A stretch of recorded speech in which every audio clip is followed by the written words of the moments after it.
రైతుల జీవితాలతో ఎలా ఆడుకుంటా ఉన్నారని చెప్పడానికి నిదర్శనాలు ఇవి.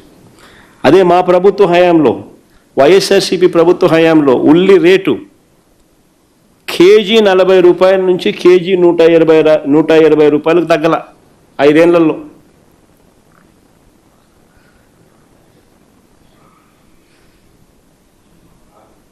రైతుకు అందే రేటు కేజీ 40 రూపాయల నుంచి కేజీ 120 రూపాయలు.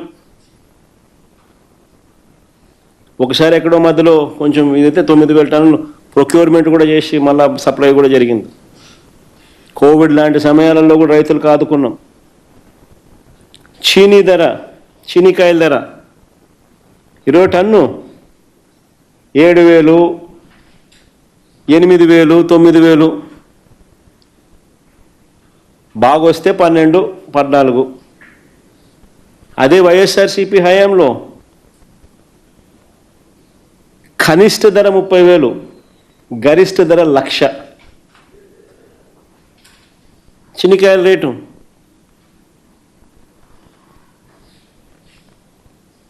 నేను అడుగుతా ఉన్న, వైఎస్ఆర్సీపీ హయాంలో ఎందుకు రైతుల పరిస్థితి అంత మెరుగ్గా ఉంది, చంద్రబాబు నాయుడు గారి హయాంలో రైతుల పరిస్థితి ఎందుకు అంత దారుణంగా ఉంది అని కారణం, వైఎస్ఆర్సీపీ హయాంలో ధరల స్థిరీకరణ నిధి అని 3,000 కోట్లతో ధరల స్థిరీకరణ నిధి అని చెప్పి ఏర్పాటు చేసి మార్కెట్లో కాంపిటీషన్ క్రియేట్ చేసాం. అక్షరాల ఎంత తెలుసా మేము ఖర్చు పెట్టింది 5 ఏళ్లలో? 7,802 కోట్లు ఖర్చు చేసినాం రైతులకు తోడుగా నిలబడేందుకు, మార్కెట్లో కాంపిటీషన్ క్రియేట్ చేసేందుకు. అక్షరాల 7,802 కోట్ల రూపాయలు ఖర్చు చేసాం. ప్రతి ఆర్బీకే పరిధిలో సీఎం యాప్ ఉండేది, ప్రతి ఆర్బీకే పరిధిలో ఈ క్రాప్ జరిగేది. ఈ క్రాప్తో పాటు అగ్రికల్చరల్ గ్రాడ్యుయేట్ ఈ ఆర్బీకేలో పనిచేస్తూ ఆ గ్రామంలో ఏదైనా పంట డిస్ట్రెస్లో ఉంటే ఇమ్మీడియట్గా he used to upload through CM app. CM app అంటే ఏమిటి? Continuous monitoring of agricultural prices and procurement. RBK, ప్రతి ఆర్బీకేలోనూ app. The agricultural assistant there who's an agricultural graduate upload చేసేవాడు. డిస్ట్రెస్లో ఏదైనా పంటలు ఉంటే ఆర్బీకేలో మినిమం గిట్టుబాటు ధరలు ఇంత అని చెప్పి ముందుగానే పెట్టేవాళ్ళు. ఆ ధరల కన్నా తక్కువ రేటుకి ఎక్కడైనా పంట పడిపోతే గవర్నమెంట్ ఇంటర్వ్యూన్ అయ్యేది, మార్కెట్లో కాంపిటీషన్ క్రియేట్ చేసేది.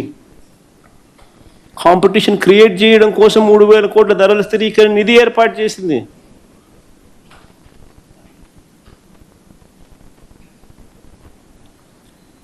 ఈరోజు పరిస్థితి ఏంటంటే ఆర్బీకేలు గాలికి వదిలేసినారు, ఈ క్రాప్ నిర్వీర్యం చేశారు. CM app, continuous monitoring of agricultural price and procurement మూలన పడిపోయింది. ఉచిత పంటల బీమాకు పాతరేసేశారు. పంట నష్టం వస్తే అదే సీజన్ ముగిసేలోగానే ఇన్పుట్ సబ్సిడీ ఇచ్చే విధానం మా హయాంలో జరిగేది. ఈరోజు దానికి మంగళం పాడేశారు. రైతులకు 0 వడ్డీ పథకాన్ని ఎత్తేశారు.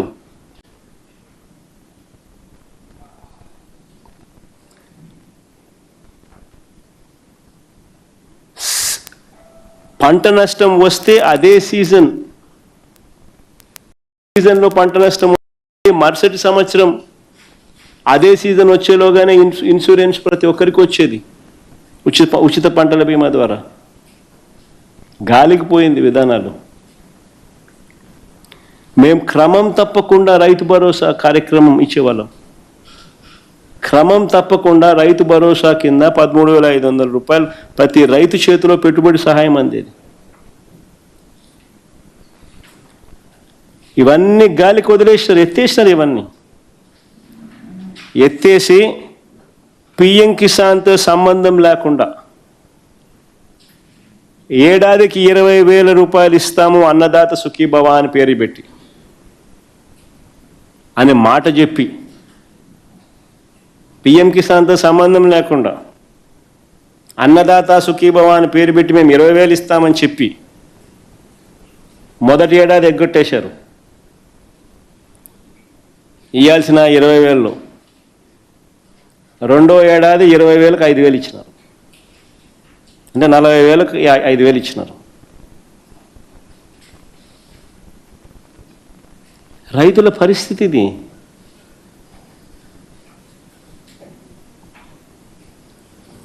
అది కూడా సుమారుగా 7 లక్షల మంది రైతు కుటుంబాలను తగ్గించి మేము ఇస్తా ఉన్న నెంబర్ కన్నా.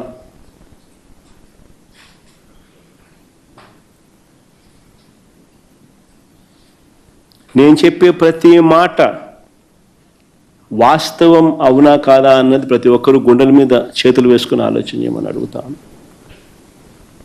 ఇవన్నీ మా గత ప్రభుత్వంలో వైఎస్ఆర్సీపీ ప్రభుత్వంలో జరిగాయి కాబట్టే రైతులు తమ గుండెల మీద తాము చేతులు వేసుకుని నిర్భయంగా వ్యవసాయం చేసేవాళ్ళు. ఈరోజు చంద్రబాబు నాయుడు గారి హయాంలో అన్ని రకాలుగా రైతులు నష్టపోతా ఉన్న పరిస్థితులకు కారణాలు ఇవన్నీ కారణాలే. మోస్ట్ ఇంపార్టెంట్ ఇంగ్రీడియంట్ ఏంటంటే చిత్తశుద్ధి లేదు, తాపత్రయం లేదు ఈ మనిషికి. ప్రతిదీ స్కామే, ప్రతి విషయంలోనూ దోచేయాలనే ఆలోచనే. That is the problem with this government. రెండో సబ్జెక్ట్ లేకపోదాం. Public health sector.